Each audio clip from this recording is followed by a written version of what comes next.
Hi guys, Ses here. So I'm going to share with you some of the videos before, during, and after our tour for Binibining New Isabela 2025. Once again, my brother did my makeup for the tour and ang peg lang today is very light makeup. After doing my makeup, nagdiretso na ako sa barangay hall and then ayan, TikTok muna tayo. Supposedly 8 yung tour namin but umabot siya ng 9:30 ba? Hindi ko alam kung bakit.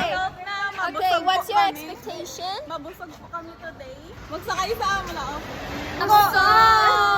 First stop for the tour was Kapikamalig and hindi ko alam ba't naglalakad ako dyan, be, dapat nasa cafe ka. Next was Galini but hindi ako nakapag-take ng videos kaya proceed na lang tayo sa K-Copy. After K-Copy, nagdiretso kami sa Qetsia and it's actually my first time visiting Qetsia and I was so amazed. Ang ganda ng lugar. Malapit lang yung pond sa entrance and may mga isda yan dyan guys, mga koi, pati hindi lang talaga siya kita sa video. Tapos ayan si Ping Ping, one of the youngest sa girls.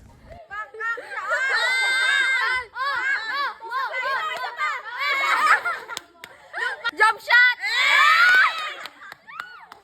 Ang ganda ng lighting here guys, entrance pa lang kabog na. Here's us walking and ako yung pinakamatanda sa grupo guys, kaya itong mga tao na to parang baby ko na talaga sila.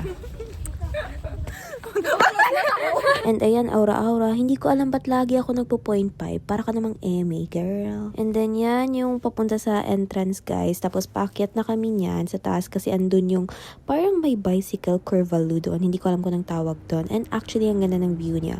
Super ganda ng mga flowers. After mag-take ng pics, ayan, video na naman with the girls. After sa Qetsia, dumiretso na kami sa exit but I forgot to take photos and videos kaya yan na lang guys. That's it for my video. Thanks for watching.